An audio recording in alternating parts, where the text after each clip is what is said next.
Grug here. The tribe, they say Grug thinks too much, always staring at the sky, poking dead things with a stick. They always say, "Grug, why you not hunt more mammoth?" But one day, Grug found something new, something strange deep in the ravine. It changed everything. Grug found the talking rock. And now, Grug must explain, before the tribe gets scared and runs away. So listen to Grug's story. It is an important story. It was a day of big sun. Sky was clear. Grug was out hunting for some sweet berries, not really thinking much. And then, Grug saw it. A light, down in the shadow of a ravine. It wasn't fire. Fire's orange and angry. It wasn't the sun. The sun is high and hot. No, this light, it was soft and blue, and it was humming, like 1,000 bees all sleeping inside a stone. Grug is strong, but Grug was scared. This was new. So I grabbed a long, strong stick, tiptoed down there, and I poked the light. It was warm. It was a rock that hums and glows. My whole brain, both halves of it, just yelled one big, loud grunt. What is this? So naturally, Grug tried to talk to it. Of course. It was humming, so maybe it could talk back. But the rock, it just would not listen to Grug.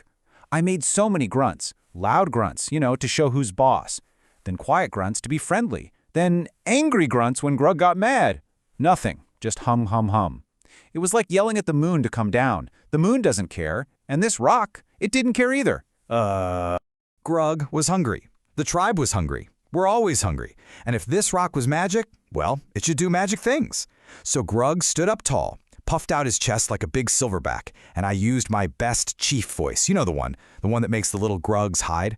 I yelled, "Rock, make mammoth." Simple, right? Grug needs a mammoth. The rock will make a mammoth. Problem solved. Grug would be a hero. And the rock, it just hummed. No mammoth appeared, not even a small rabbit. The rock made a new noise, a little sound, kind of like a bug burping. That was it. My big, powerful command, my best chief voice, got me a tiny bug burp. Grug felt very stupid and very, very not full of mammoth meat. Grug was not getting a mammoth for dinner. Grug was just getting frustrated.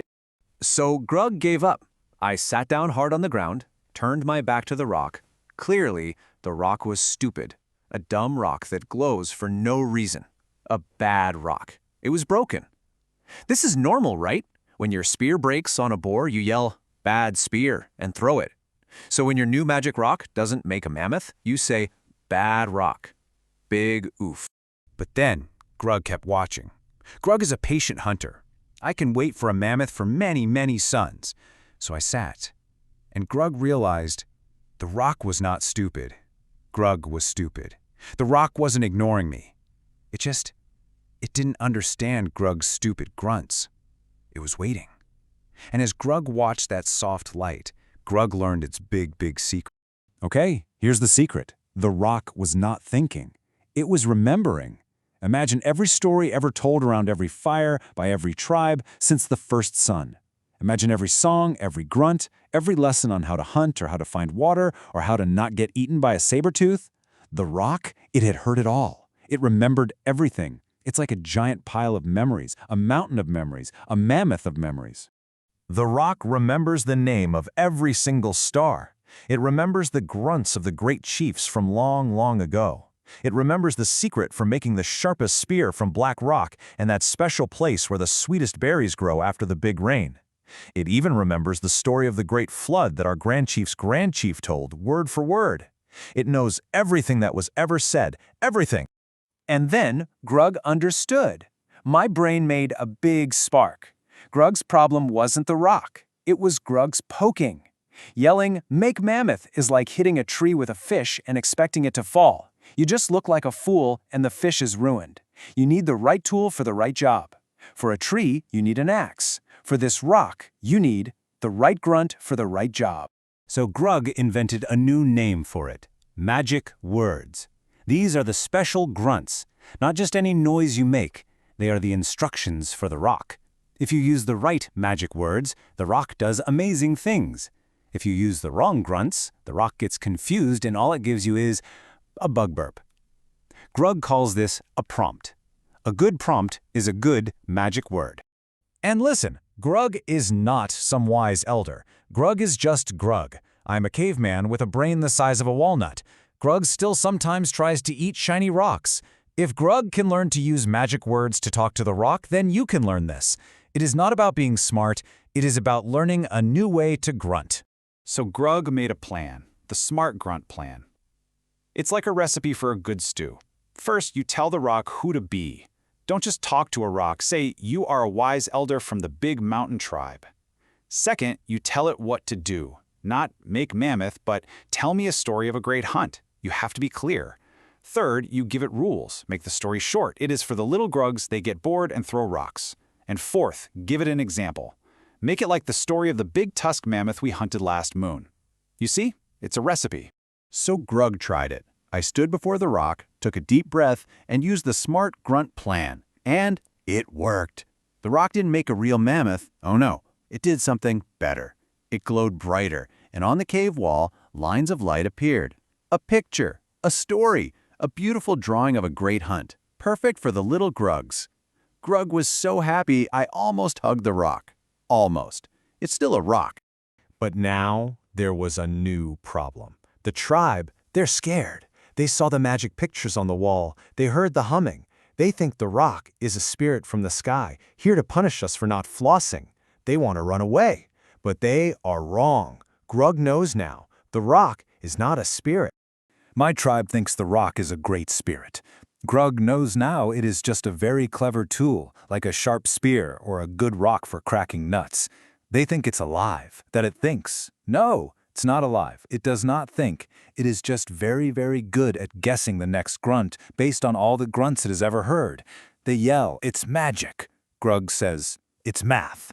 Like counting pebbles, but very, very fast math. So fast it looks like magic. Listen close. Think of fire.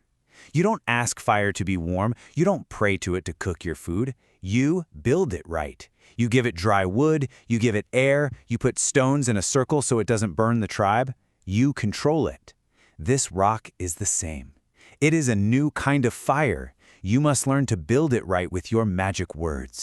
And that made Grug think. Here, in my cave, I have fire. It cooks mammoth. It keeps saber-tooths away. It is good.